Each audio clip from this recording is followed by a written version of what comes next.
নমস্কার, সবাইকে স্বাগত জানাই দুর্বার রান্নাঘরে। পুরনো বন্ধুদের জানাই অসংখ্য ধন্যবাদ, নতুন বন্ধুদের স্বাগত। আমি তৈরি করে ফেললাম মুগ ডালের একটা পরোটা। যদি আপনারা ভিডিওটা দেখেন এবং আপনাদের ভালো লাগে তাহলে লাইক, কমেন্ট ও শেয়ার করবেন। নতুন নতুন নোটিফিকেশনের জন্য অতি অবশ্যই সাবস্ক্রাইব করবেন।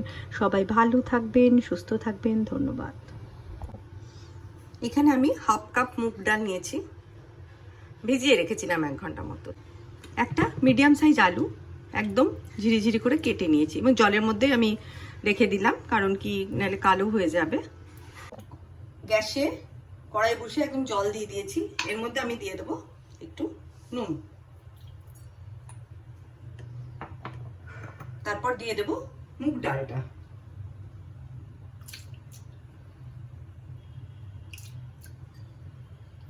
যে আলুটা আমি গ্রেট করে নিয়েছিলাম সেই আলুটা এর মধ্যে দিয়ে দেবো।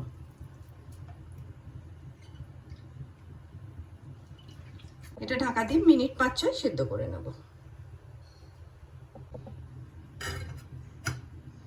এখানে একটু আমি আদা নিলাম, গোটা ধনে নিলাম। যদি আপনাদের কাছে গোটা ধনে না থাকে তাহলে গুঁড়ো দিতে পারেন, ধনে পাউডার। কিন্তু যদি গোটা ধনে থাকে গোটা ধনে দেবেন।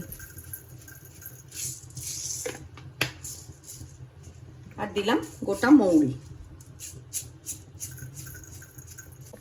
দিলাম 2টো কাঁচা লঙ্কা। এটা আমি শুকনো ঘুরিয়ে নেব। এটা আমার যতটা দরকার, মানে এটা কিন্তু সেদ্ধ একদম সেদ্ধ হয়ে যাবে না, একটু গোটা গোটা থাকবে। মিনিট 5-6 সেদ্ধ করে নেবেন, গোটা গোটাই থাকবে ব্যাপারটা। এবার জলটাকে ছেঁকে নেব।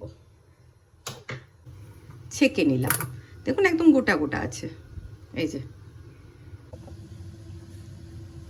এই আলু আর মুগের ডালটা এর মধ্যে দিয়ে দিলাম। এখানে আমি 1 কাপ আটা দিলাম। আপনারা পুরো আটা দিয়ে করতে পারেন, তাহলে 2 কাপ আটা নিয়ে নেবেন। আমি একটু ময়দা দেব এর সাথে, আর দিয়ে দেবো 1 কাপ ময়দা। যে মশলাটা আমি পিষে নিয়েছিলাম সেটা এর মধ্যে দিয়ে দেবো। মৌরি, ধনে, এগুলো। এটা কিন্তু একদম মিহি পেস্ট হবে না। এর মধ্যে একটু নুন দিয়ে দেব, কাশ্মীরি লঙ্কার গুঁড়ো,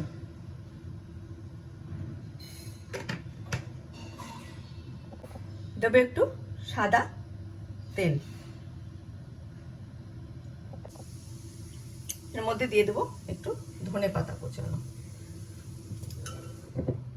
এবার এটাকে আমি মাখবো আস্তে আস্তে।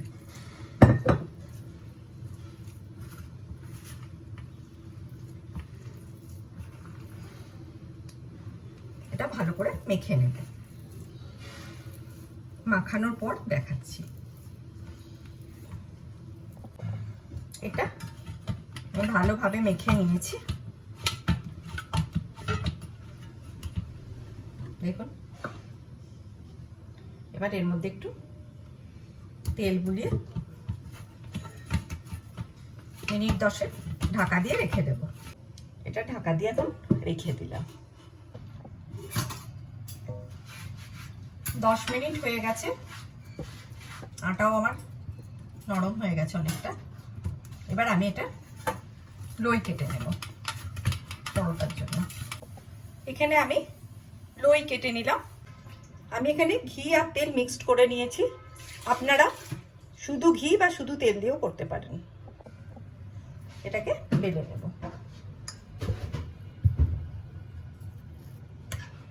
আসুন।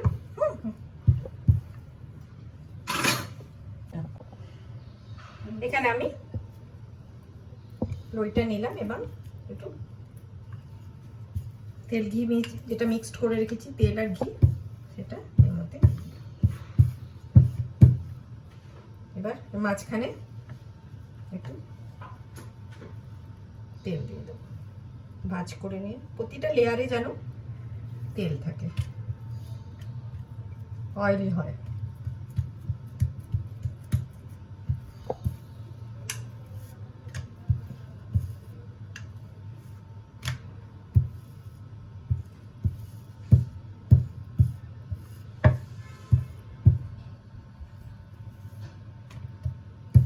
এইভাবে আমি সবগুলো বেলে নেব।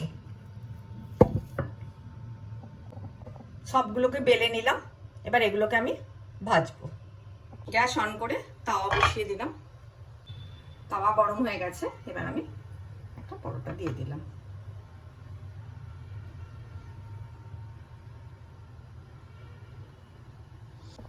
এই পরোটাটা খেতে কিচ্ছু লাগে না, একটু দই দিয়ে খেয়ে নেবেন, দেখবেন ভালো লাগবে, বা সস দিয়ে।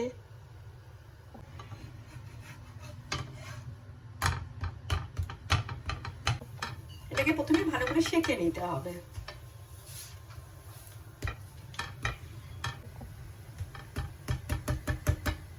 দেখুন এটা সেঁকা হয়ে গেছে। এবার এর মধ্যে আমি একটু তেল দিয়ে দেবো, ভেজে নেবো। এবার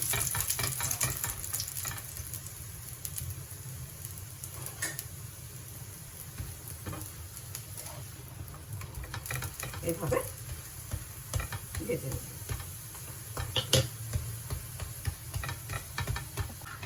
মানে তেল ঘি যেটা মিক্সড করা আছে সেটা আমার, আমি পুরো ঘিও করছি না, পুরো তেলেও করছি না, যার যেটা ইচ্ছা সেটাতে করতে পারেন। হোয়াইট অয়েল ইউজ করবেন। এটা হয়ে গেছে, এভাবে আমি সবগুলো করে নেব। তৈরি হয়ে গেল মুগ ডালের পরোটা। এটার জন্য আলাদা করে কিছু সবজি বানাতে হবে না, এটা সস দিয়ে, আচার দিয়ে, দই দিয়ে খেয়ে নিতে পারবেন। তো অতি অবশ্যই তৈরি করবেন।